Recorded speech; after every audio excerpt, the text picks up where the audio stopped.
Nag-try ka na bang gumawa ng Facebook ads pero nalilito ka sa dami ng mga settings na kailangan mong i-click on Facebook ads? O baka naman iniisip mo na hindi ako techie kaya hindi para sa akin ang Facebook ads. Welcome dito sa 30 Days Facebook Ads Training Series ko. And good news, hindi mo kailangang maging expert to get started on FB ads. Today, I'll walk through step by step kung paano ka makakapag-set up ng first Facebook ads campaign mo kahit beginner ka. So bago tayo magsimula, importante sa pag-run ng ads is you need to prepare before you launch. So ano ba yung mga kailangan mong i-ready? Number 1, set your goals. Kailangan klaro yung goals mo. Ano ba yung gusto mo kapag mag-run ka ng ads? Gusto mo ba ng maraming engagement? Gusto mo ba ng maraming leads? Or gusto mo ba ng maraming sales, maraming benta dun sa ads mo? So kung alin man dun sa tatlo na sinabi ko, dapat klarong-klaro yun sa'yo. So sa Facebook ads is meron yung tinatawag na proper objective. Bago ka mag-run ng ads, tatanungin ka ni Facebook na anong objective ang gusto mo. Kung nagbebenta ka ng online course or mga digital product, maybe ang best objective na gagamitin mo is sales campaign or conversion. Kung awareness naman at gusto mong maraming makakita ng post mo, maraming mag-comment, mag-react, mag-shares, pwede ka mag-start sa engagement or awareness. Alright? So, kailangan klarong-klaro yun sa'yo. So, let's say, klaro na sa'yo yung objective mo. Ano yung next na kailangan mong i-prepare? You need to prepare, importante to, meron ka dapat business page or yung Facebook business page. Alright? Na kung saan, yun yung gagamitin mo to run ads. Ito yung mga fan page na kung saan nagla-like tayo, nagpa-follow tayo, iyon, pwede mo na yung gamitin for FB ads. Iyon yung requirements. Pangalawa, kung meron kang website at meron kang mga landing page, dapat meron kang pixel installed properly dun sa website mo. Kasi kung wala yon, wala ring saysay yung website mo or landing page. Hindi yun mag-optimize at hindi yun magko-convert. Alright? Next, creative. Creative, ito yung mga image, video, plus ad copy. So sa image ads na ipapakita ko sa iyo dito sa screen para magkaroon ka ng idea, as you can see here, I'm using my AI tool na Facebook Ads Preview. So kung gusto mong magamit to at gusto mong malaman paano mo to gagamitin, ilalagay ko yung link sa ibaba ng video na to or mag-comment ka sa ibaba ng Facebook Ads Preview. Iko-comment ko doon just in case hindi mo makita yung link. So dito, ipapakita ko sa iyo para siyang simulator na kung saan before running ads, nakikita mo na yung magiging itsura ng ads mo. So dito, upload tayo ng logo which is sino yung advertiser. So this is optional naman pero gusto ko ipakita sa iyo. Let's say, picture ko na lang, sample lang naman, picture ko. Ayan. Ito na yon. So your page here, so lagyan natin, Coach J, FB Ads. Let's say ito, example lang naman.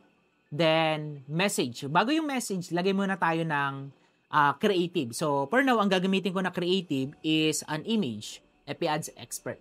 Example, dito, grab people attention in 90 characters or less. Bakit 90 characters or less? Very ano lang yun, very short lang yun. Kasi sa Facebook, yung written copy na nandito, yung message, which is yung ad copy ang tawag doon, hindi naman talaga yun babasahin kapag sobrang haba ng nilagay mo. Kailangan, pag dumaan sa newsfeed yung ad, kaya meron nito, dito pa lang nakikita na natin kung ano yung magiging itsura niya sa newsfeed. So dito, grab people attention. Example, kung ang target audience ko, let's say attention. Attention. Okay? Freelance, Facebook ads, media, buyer, / online, business owners.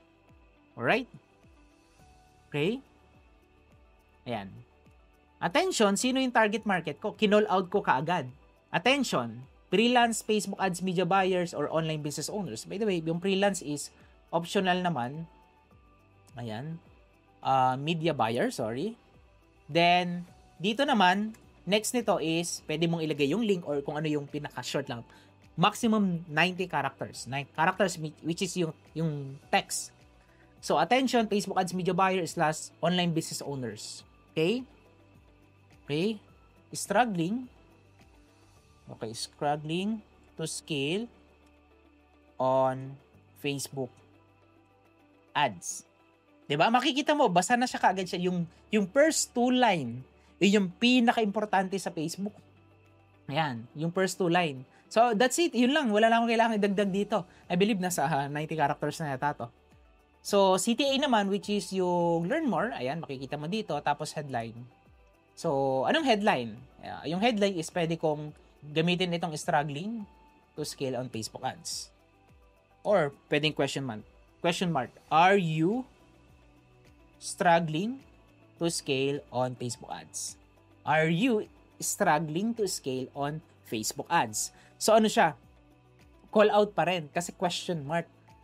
Yes, struggle ako sa Facebook ads. Paano ba yan? And attention, sino yung target audience na call out ko agad? So this one is an example lang. Pero let's say, kung ang target audience mo is mga gustong magsimula ng negosyo, i-call out mo for aspiring online business owners kung online yung in-offer mo. Kung affiliate marketing naman for people na gustong magsimula ng affiliate marketing business nila pero hindi nila alam paano magsimula. 'Di ba? So, call out ka agad. Yun yung pinaka-importante na dapat merong alam mo at meron kang skill kung saan binibigay ko na sa'yo. No? Yun yung pinaka-mabilis at pinaka-simpleng paraan at para mas maging effective yung ads mo. Hindi siya sobrang advanced. Kailangan mo lang yung characters na ilan yung maximum na characters na suggested by Facebook ads, and based on my experience, you need to call out sino yung target audience mo para para tulungan ka ni Facebook na ipakita sa mga tamang tao yung ads mo mismo. Okay? So para lang yung pagluluto sa isang restaurant. Kung ikaw ay isang chef, possible meron kang skill pagdating sa pagluluto. 'Di ba? So sa pagluluto, hindi pwedeng sobra-sobra yung asin, sobra-sobra yung tubig, sobra-sobra yung mga ingredients. Kailangan sakto lahat. No? Kung hindi man sakto, at least malapit dun sa sakto. Pinaka-importante dito is you need to know your audience. Alam na natin yung pag-set up ng FB ads. Question is, sino yung target mo? Sino ba yung mga gusto mong pakitaan? Anong age nila? Ano yung interest nila? Start narrow muna. And expand ka na lang later kapag meron ka ng data sa FB ads mo. Alright? So, ang next na ipapakita ko sa iyo is paano siya gagawin. Madali lang naman gamitin ang Facebook ads. So, ang una mong gagawin is pumunta ka sa facebook.com/adsmanager. Yun yung pinaka-shortcut. So, pag nandun ka na, makikita mo dito, marereder ka dito, which is wala kang makikitang data dyan kung di ka pa nag-run ng ads. Tapos, dito, i-click mo yung create. Yan. Tapos, pili ka dito ng objective. You can start for awareness, traffic, papunta sa website, engagement, ayan, good for messaging, post engagement, conversions or call, leads, kung gusto mo naman ng leads, contact number, email ng mga tao, and sales. Ang pinaka-best sa akin, kung nagsisimula ka, go for engagement, lalo na pag bago pa yung page mo, or lead. Okay, yung dalawang campaign. Ngayon, kapag medyo nag-run na yung ads mo at matagal-tagal na rin, ilang araw na rin or weeks, start on sales. Okay? Click mo yung sales. Tapos, dito start ka na ngayon mag-attract ng mga taong bibili. So, bakit sales coach? Sales campaign is designed para sa mga taong most likely bibili dun sa Facebook ads. So, hindi siya ginawa ng basta-basta lang. So, dito sa sales, tatanungan ka ni Facebook, magkano yung daily budget mo? So, by default, 1,000 ang nakalagay dito. Yan. Then, i-click mo lang yung next. Tapos dito, kung may page na yan, pwede kang mag-associate ng page. Let's say ito, J. Gregorio Ads Expert. Ito, sakto, gamitin ko to. Tapos, saan siya papunta? So, gusto ko na papunta siya sa website. Kasi ayoko naman sa send message. Ako pa yung magsasagot unless meron kang AI bot automation. Pero, let's say may website ka. Ngayon, ano yung website mo? Which is, dapat meron ka ng website, no? Na-set up mo na yon. So, ang conversion event, kapag purchase, kapag sales campaign, ang pinaka-best conversion event is purchase. Ayan, kailangan yung mga bibili. Alright? So, that's it. Website, maximize number of conversions. Pixel ko yan. Kung wala ka pang pixel, tatanungin ka ni Facebook, create your pixel, then install sa website mo. Okay? Purchase. Then, estimated number is 72 million people. So, I believe naka-Philippines to by default. Ayan, inclusion Philippines. So, let's say, gusto ko lang ng Metro Manila. So, sa Metro Manila, merong halos kalahati yata ng populasyon sa Pilipinas is nasa Metro Manila. Grabe, no? Or nakarating na sa Metro Manila. So, okay, 45 million people. So, here we go. Age, you can change here. Pwedeng start ka sa kung saan yung target audience mo, 25 to 60, male or female ba. Tapos, detail targeting naman, dito mailalagay yung targeting mo. And the good news is, meron akong ginawang free ebook na kung saan tinuro ko doon yung mga different type of targeting strategy on Facebook ads. So, libre lang yon, i-download mo lang for free, ilalagay ko yung link sa ibaba ng video na yon para ma-access mo. So, dito mailalagay yon. So, next, i-click mo lang tong next kapag meron ka ng detail targeting. Tapos, dito, disregard mo lang yung, hindi naman ako gumagamit ng Instagram, disregard, add preview, and then, lagay mo yung website. So, let's say, ano yung ipopromote mo? Kung website, papunta dapat dun sa website mo or dun sa binebenta mo. Kung online store yan, e-commerce, physical product, or a business, kailangan lagay mo yung website URL. So, sa akin, ang ilalagay ko na website is yung jgregorio.com. Tapos, itong targeting cheat sheet. Ayan. So, this one, ito yung pre-ebook na gusto kong ibigay sa'yo. So, ito, ilalagay ko yan. Ipipaste ko lang yan dito. Then, automatic, ayan, lalabas dito yung parang, sample lang. So, kailangan may picture. So, ang gagawin ko, papalitan ko, of course, yung picture kasi hindi siya maayos. No? So, set up creative. Ayan. Image. Then, media. Ayan. So, yun na lang din yung gagamitin ng picture. Here we go. So, dito, tatanungin ka ni Facebook kung, depende kasi kung ano yung size. So, square usually, ayan, 1 by 1. Ayan. So, medyo crop siya, pero I suggest dapat hindi siya nakakrop. Ayan. Ayan. Ayan. Maganda na meron ka pang, meron kang creative na, medyo kahit pa paano, naayos mo. Pero basically, yung mga ganyan, it works, no? So, let's say yan, ganyan yung aking creative. I-click ko lang tong next. Tapos, click ko lang yung next. Tapos, skip and continue. Click done. Tapos, mag-a-add na ako ngayon ng headline. Ayan, headline. So, yung pinakita ko sa'yo kanina, let's see this one. By the way, ito pala picture na to. Pwede to. So, copy ko na lang to para mas okay yung picture na to. So, paano siya papalitan yung image? Delete mo lang to. Image add. Media. Ayan. Click next. Then, bago mo i-click yung next, check mo muna kung ano yung itsura niya sa Ads Manager. So, I suggest 1 by 1. Ayan. 1 by 1. 9 by 16. And 19 by 1 by 1. Ayan. So, mas na siya. Maganda na siyang tingnan. Click next. Click next. Skip and continue. Done. And then, next is lalagyan na natin yung headline. Primary text. Okay. Attention. Facebook Ads Media Buyer. Online business owners is struggling to scale, is struggling to this one, yung ebook is designed siya to help yung mga media buyer to target. So pwede kong baguhin yung messaging, struggling to target. Okay? Yan, dito mo lang babagyan. So, are you struggling to target on Facebook? Yan, pwede kong baguhin. So, basically, yun yung concept. So, i-update mo na lang depende dun sa offer mo. So, ganun ka-importante na dapat message to market match yung ginagawa mo sa Facebook ads. Kasi kung hindi mo yun magagawa, ma-attract mo yung mga wrong people, mga wrong audience dun sa Facebook ads mo. Importante, kung ano yung ilalagay mo sa ads mo, ano yung sasabihin mo sa ads mo, and ano yung mga creative na gagamitin mo sa Facebook ads is magmamatter yon dun sa magiging results ng FB ads mo. Ganun siya ka-importante. So I hope klarong-klaro yun sa'yo. Next na pag-usapan natin is set budget and schedule. Sa Facebook ads, pwede kang mag-run daily budget or a lifetime budget. Kapag daily budget, minimum of $1. So, siguro sabihin na lang natin 50 pesos, no? Or 60. But ako, I suggest at least 100 kung magte-test ka. Napakaliit ng 60 pesos. So, 100, enough na yun para mapakita yung ads mo sa 1,000 people. 100 pesos, makaka-reach ka na ng 1,000 people on Facebook. Paano kapag 300 pesos? That's 3,000 people. Paano kapag 1,000? That's 10,000 people ang pwedeng makakita ng ads mo. Not guarantee na bibili kasi nga na-reach, ibig sabihin, napadaan yung ads mo, karoon ng impression, kumbaga dumaan sa newsfeed ng target audience mo. Malaki rin yung chance na pwede kang makakuha ng benta kasi sa sobrang dami nun, for sure, na makakakuha ka ng benta. Like, sa akin, sa isang course ko, my conversion rate sa course ko is around 3 to 5%. Yun yung conversion rate, which is above average sa industry rate na 3%.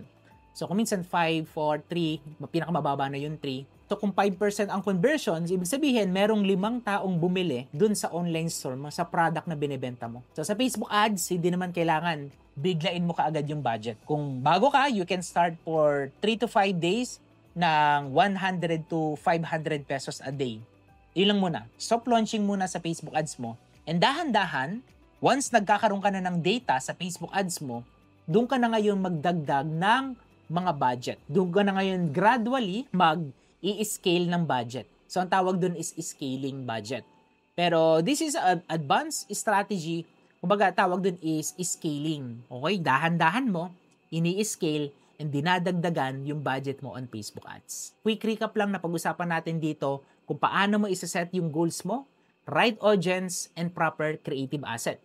Also, napakita ko rin sa iyo, very quick lang, yung step-by-step ads manager setup. I hope nagkaroon ka ng idea paano yung next na gagawin mo.